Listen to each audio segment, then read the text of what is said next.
Welcome back, my passive income investors. I like to the juiciest secret Tesla's been holding out on. Well, it's not really a secret. It's just people don't ever pay attention to it. And of course, I'm talking about Dogecoin going to the moon.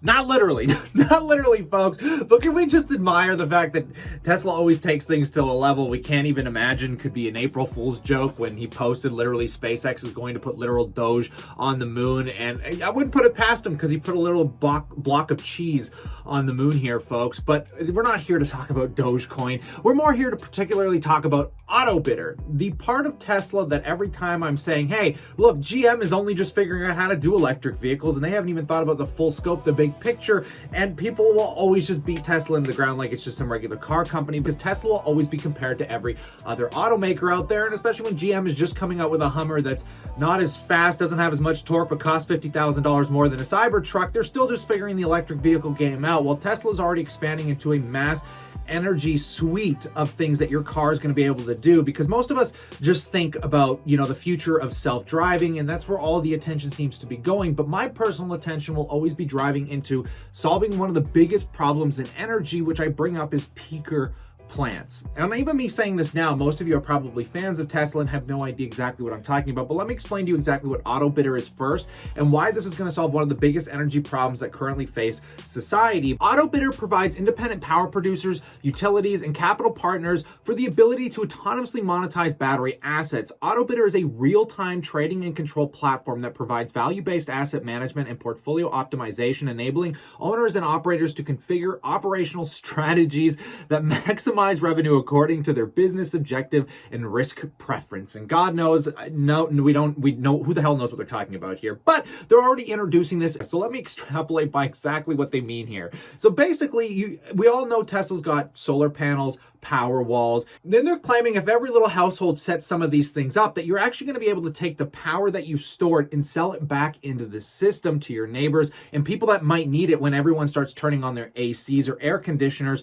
And again, I'm going to get to the peaker plant problem because, again, most people don't know what that is, but it highly relates to what we're talking about here. But let's just see what Tesla's doing in Australia right now, because they're saying Tesla is going to pay $18 million to deploy battery and solar systems in phase 3. The households will receive the systems at no cost and will pay for the electricity from them at a rate more than 20% lower than from the grid. The South Australian government is contributing $10 million along with $8.2 million from the Australian Renewable Energy, whatever the arena is, and a $30 million loan to support the Clean Energy Finance Corporation. The goal is to eventually have 50,000 homes with power walls and solar connected to virtual power plants. And this is just the startup phase, in my opinion, that's really going to prove out the uniqueness and just the true brilliance of this technology, because most people are aware that during the day, there's more people utilizing power and you pay a premium for that power during the day, but you pay less at night. So what a lot of people really use these power walls for currently is to basically charge up the power wall at night when power is cheaper and use it during the day when power is a little bit more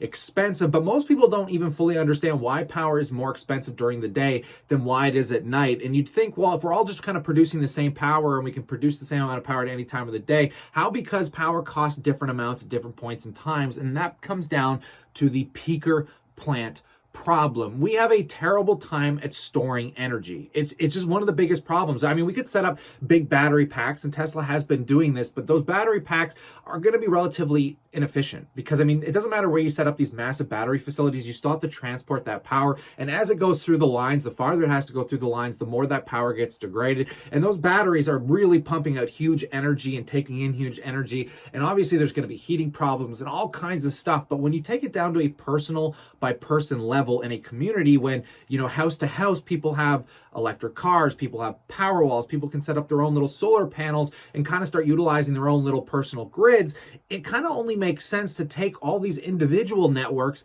and simultaneously connect them, because now power doesn't have to go as far. If your neighbor needs a little more demand than you do at the time, he can just draw off your personal power supply and then end up actually paying you the premium for it. Or however, as Elon says, because this actually cuts down a lot of the insufficiencies, it makes power a little cheaper. So if they set it up in people's homes even for free and you pay Tesla, you're going to be able to pay Tesla less than you're going to be paying the actual power utility grid. And I'm hoping some of this is making sense. But what is a peaker plant for then? Well, a peaker plant is on the idea that it doesn't matter how many solar panels, wind turbines, nuclear power plants you have, the grid isn't always exactly fully aware when everyone's just going to flip their AC on. And when that happens, guys, we can get power outages, you get surges and all kinds of problems because the grid needs to pump out extra power to keep up with it. But when the grid sees that there's more power demand going up and not enough power going in, they turn on these really insufficient things called peaker plants that are usually gas-powered plants to draw in extra power to make up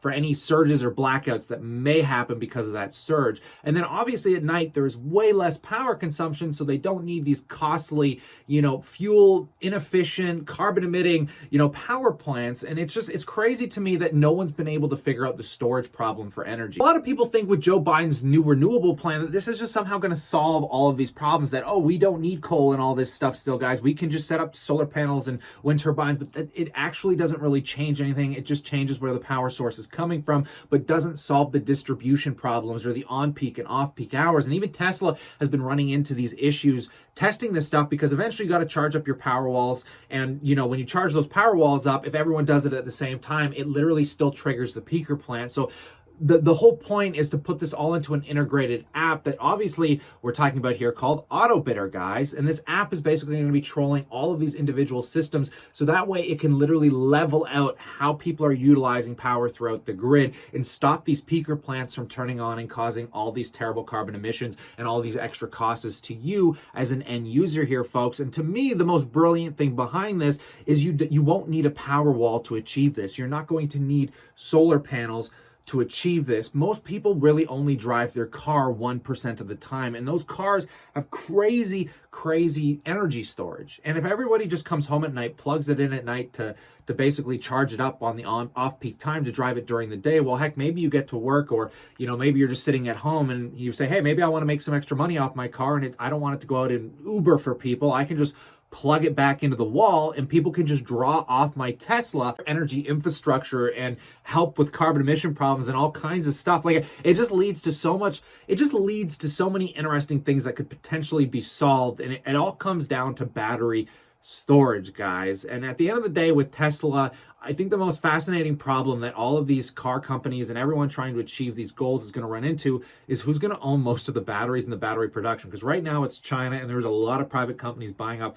lithium and graphene mines. These are all problems that to some varying degree are going to have to figure out how to be solved. But those are the problems that I think we would rather have about figuring out who owns the mines, where we're going to get the battery stuff from, than, nobody actually looking at these problems. Because like I said, as much as we want to say Tesla's just a car company and compare it to GM or Ford, the fact is all these other auto companies, except for the ones in China. China is very well advanced on the EV market. I think they own about 40% of the market share. And I honestly think a lot of the electric vehicle companies over there are going to end up wiping out a lot of the US automakers, because again, they're still figuring out manufacturing and just how electric cars even work. And they don't even have the production facility set up. Meanwhile, Tesla's ramping up massively right now. They have the cars, they're making the sales. And once those cars are out there, if they can introduce, all of a sudden these problems that solve the peaker plant problem, if they introduce self-driving, and all of a sudden you start seeing all this stuff come into play in this massive ecosystem of something like Apple achieved or something like Amazon achieved, I mean, it really becomes apparent that, Tesla could easily become a multi-trillion-dollar company in the next decade.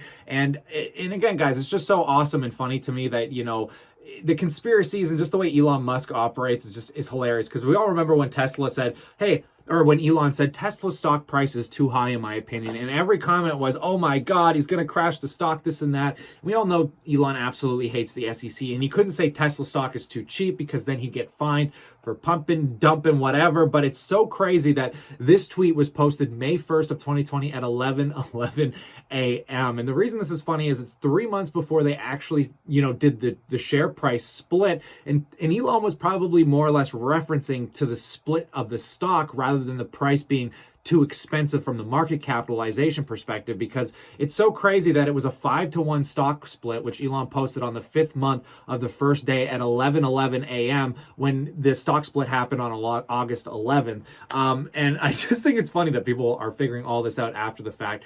I don't know, guys. Elon, really fascinating CEO. Tesla, super fascinating company. And I just wanted to bring this up today.